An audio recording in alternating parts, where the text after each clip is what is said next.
కీర్తనలు 107 మరి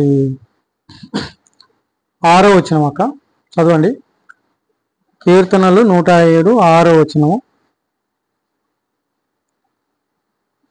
వారు కష్టకాలమందు యెహోవాకు మొరపెట్టిరి, ఆయన వారి ఆపదల్లో నుండి వారిని విడిపించెను.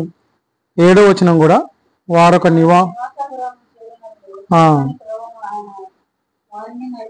చక్కని త్రోవను ఆయన వారిని నడిపించను. తర్వాత 9వ వచనంలో చదవండి అక్క. ఏలైనగా ఆశగల ప్రాణమును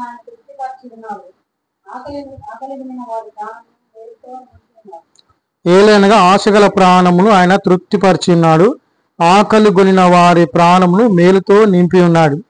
కాబట్టి దేవుడు ఆశగల ప్రాణాన్ని తృప్తిపరిచే దేవుడు. దైవికమైన ఆకలి కలిగినప్పుడు మన ప్రాణాన్ని మేలుతో నింపే దేవుడు, తృప్తిపరిచే దేవుడు, మేలుతో నింపే దేవుడు.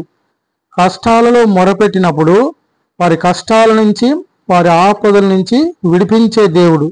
తర్వాత మరి 13వ వచనంలో కూడా కష్టకాలమందు వారు యెహోవాకు మొరపెట్టిరి, ఆయన వారి ఆపదల నుండి వారిని విడిపించెను. 19వ వచనంలో కూడా కష్టకాలమందు వారు యెహోవాకు మొరపెట్టిరి, ఆయన వారి ఆపదల నుండి వారిని విడిపించెను. 20వ వచనంలో ఆయన తన వాక్కును పంపి వారిని బాగు చేసింది. కాబట్టి దేవుడు ఇజ్రాయెల్ ప్రజల జీవితంలో మరి ఐగుప్తులో నుంచి మరి వారు బయలుదేరి వచ్చినప్పుడు దేవుడు ఎర్ర సముద్రాన్ని పాయలుగా చేస్తూ వచ్చినాడు, రహదారిగా చేస్తూ వచ్చినాడు. మరి వారిని మరి యెహోషువ ద్వారా కొంతకాలము ఎర్ర సముద్రం దాకా, మరి మోషే ద్వారా, తర్వాత యెహోషువ ద్వారా మరి వారిని దేవుడు చక్కని మార్గంలో నడిపిస్తూ వచ్చినాడు. యెరూషలేముకు వారు నడిపిస్తూ వచ్చినారు. వారు యాత్రా జీవితంలో ఎట్లా ఉన్నారంటే ఎడారి అరణ్యమందలి ఎడారి త్రోవను తిరుగులాడుచుండగా.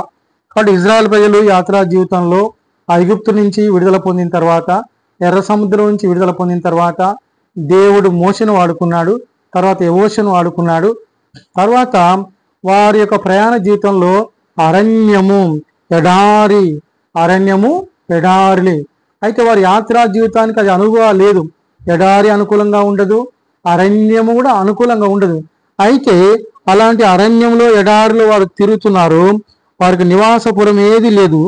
అయితే వాళ్ళు 40 సంవత్సరాలు ఆ రీతిలో తిరుగుతూ వచ్చినారు. అయితే ఆకలి దప్పుల చేత వారి ప్రాణము వారిలో సొమ్మసిల్లెను. వారు ఆకలి దప్పుల చేత సొమ్మచిల్లేవారుగా ఉన్నారు. మరి అరణ్యంలో ఎడారిలో ఎన్నో బాధలు, కష్టాలు. ఆ కష్టాలలో వారు దేవునికి మొరపెట్టినారు.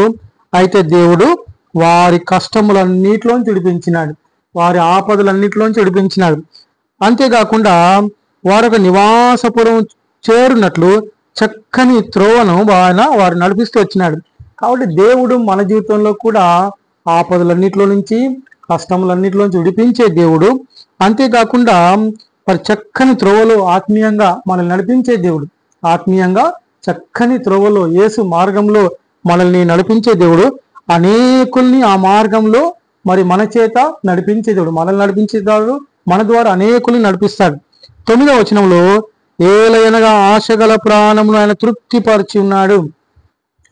మనము దైవికంగా ఆశ కలిగి ఉన్నప్పుడు దేవుని కొరకు, దేవుని రాజ్యం కొరకు, పరిచర్య కొరకు, మందిరం కొరకు దేవుడు ఏం చేస్తాడు? మనం తృప్తిపరుస్తాడు, దానికి కావలసిన సమస్తాన్ని సమకూరుస్తాడు. ఆయన ఆశగల ప్రాణమును ఆయన తృప్తిపరిచి ఉన్నాడు, ఆకలి గురిన ప్రాణమును మేలుతో నింపి ఉన్నాడు.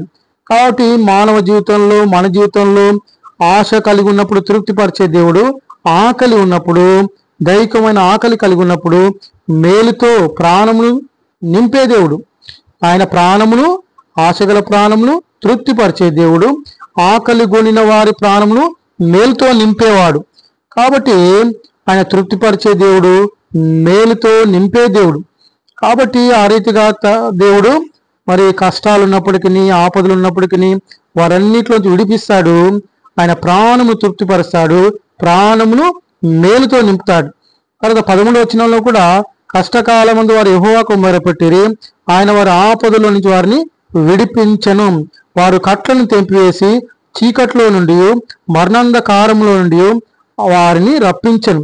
కాబట్టి ఆయన కట్లను కూడా తెంపేసేవాడుగా ఉన్నాడు.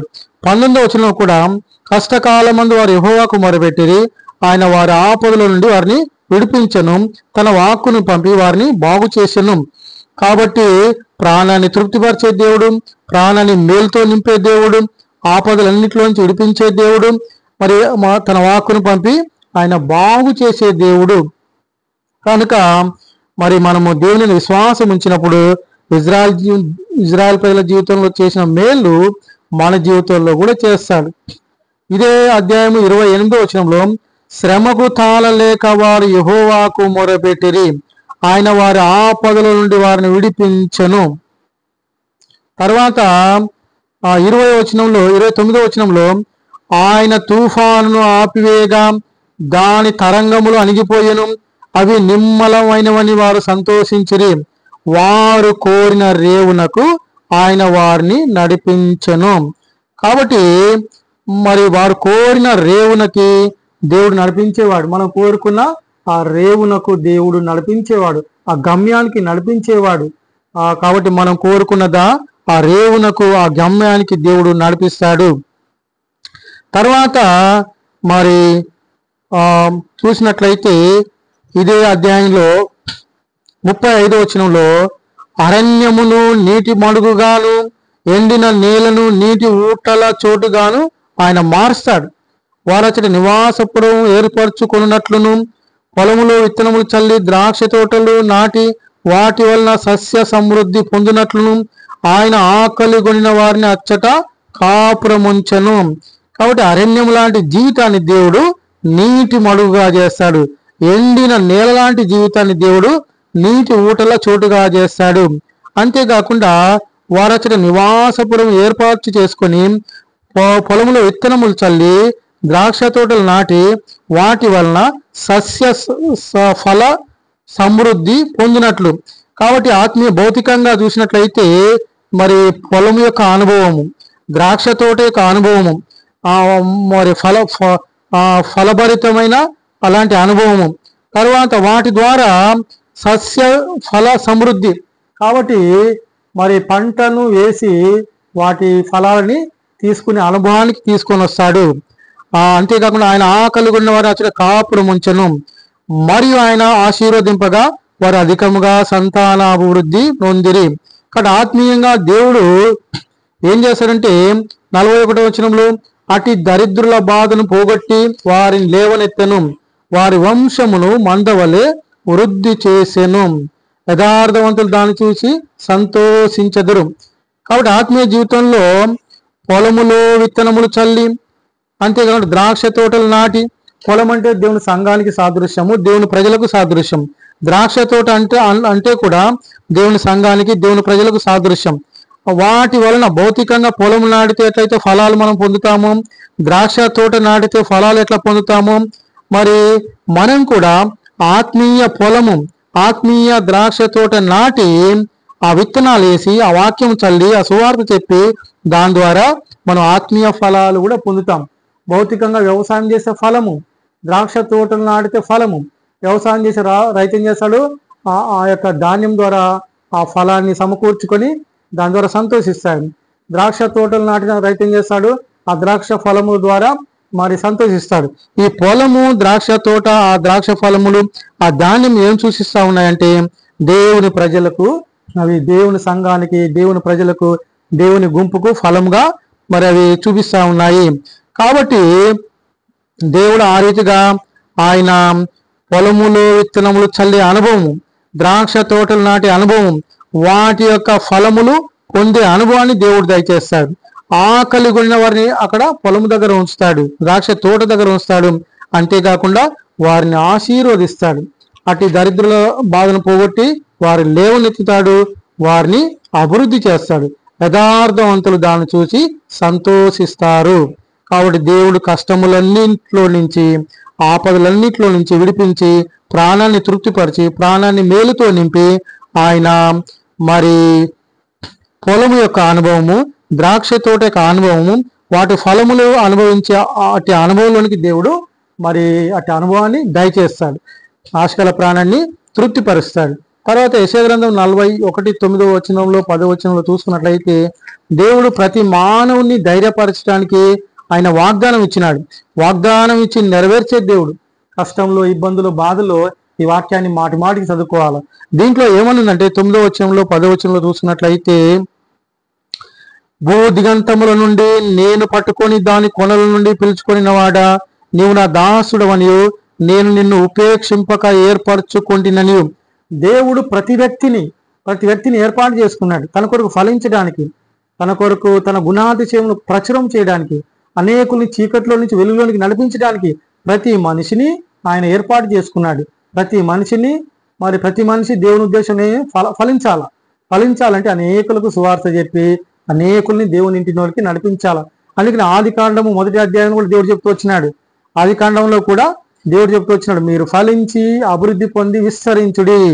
ఆది కాండంలో కూడా దేవుడు అదే చెప్తూ వచ్చినాడు. దేవునికి ఉద్దేశం ఏంటంటే ప్రతి మనిషి ఫలించాలా.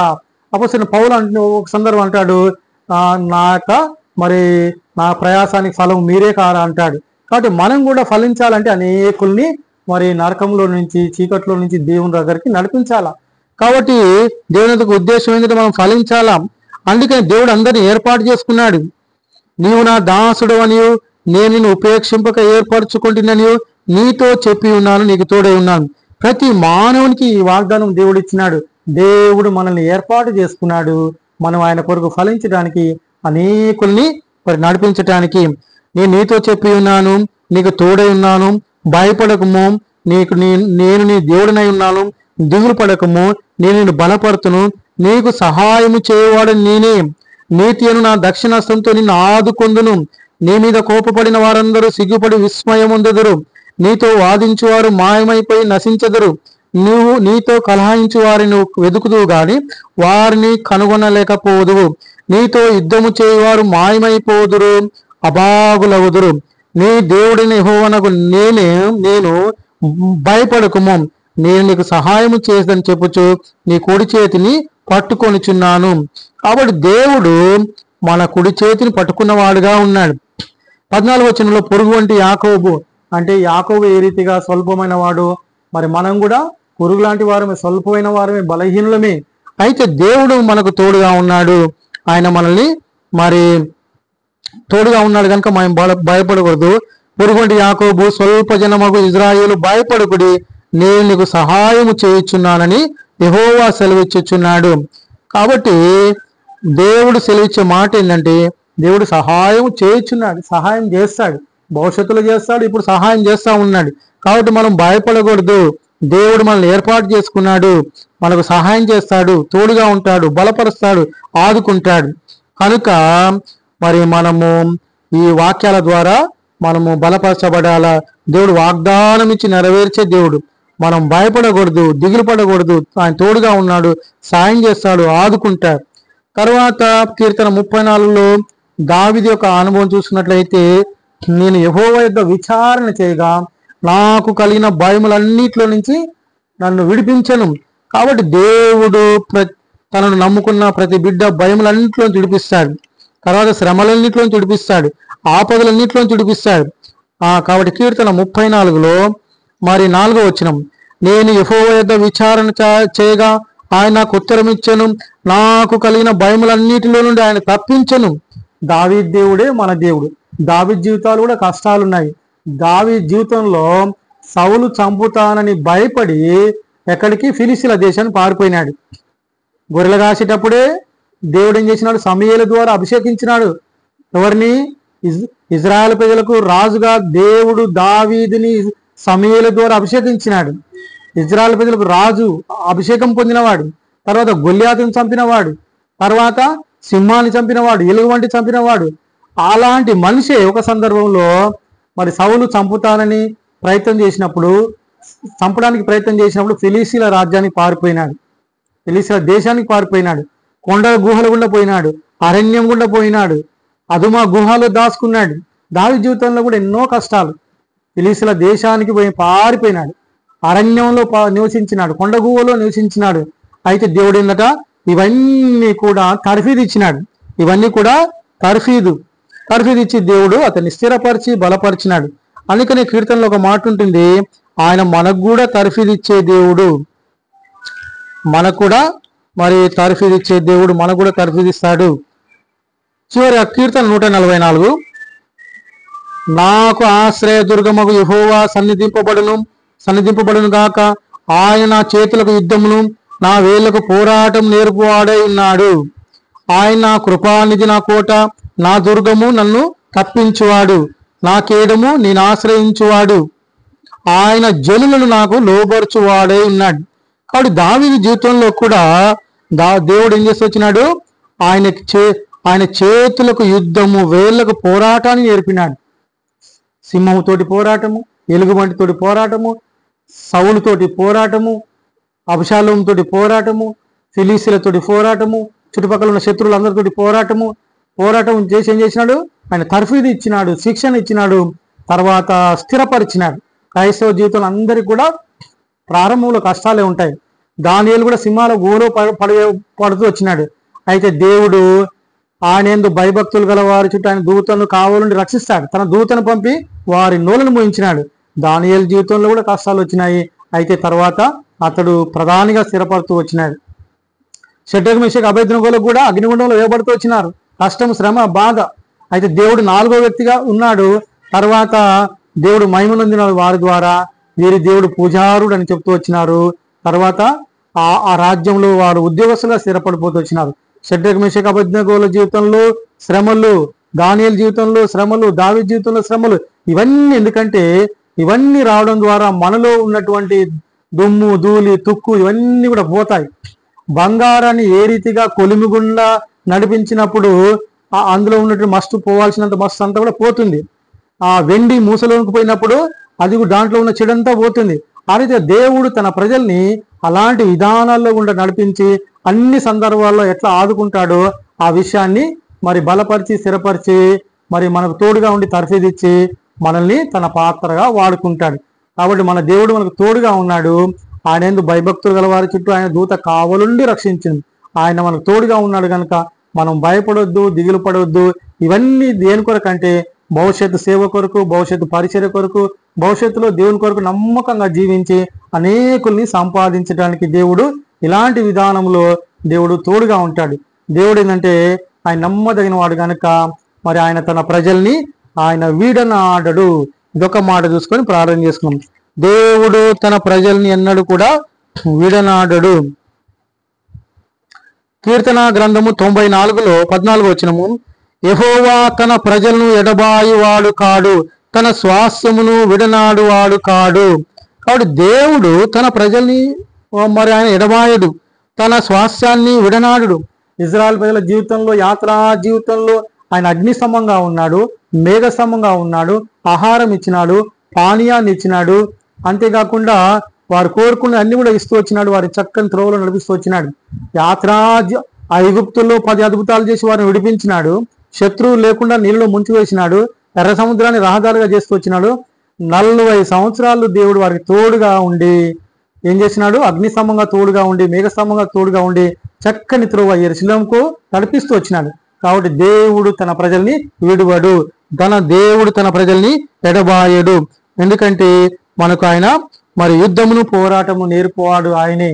కాబట్టి కనిపించి కనపడిన అంధకార శక్తులతో మనం యుద్ధము, పోరాటం చేసి అనేకుల్ని ఆ యొక్క అపవాది యొక్క ఆధీనంలోంచి విడిపించి దేవుని రాజ్యంలోనికి నడిపించడానికి, ఆయన ఇంటికి నడిపించడానికి మనల్ని దేవుడు బలపరిచి స్థిరపరుస్తాడు. కాబట్టి ఆయన మరి మనకు తోడుగా ఉన్నాడు. మనం భయపడవద్దు, దిగులు పడవద్దు. మనకు సహాయం చేసేవాడు ఆయనే, మనల్ని బలపరచువాడు ఆయనే. మరి మనము దిగులు పడవద్దు. దేవుడు ఆదుకుంటాడు, సహాయం చేస్తాడు, బలపరుస్తాడు, తోడుగా ఉంటాడు. మరి ఆయన చక్కని మార్గంలో నడిపించి అనేకుల్ని మనము నడిపించడానికి అట్టి పాత్రగా వాడుకుంటాడు. దేవుడి వాక్యము దీవించిందాక. ఆమేన్.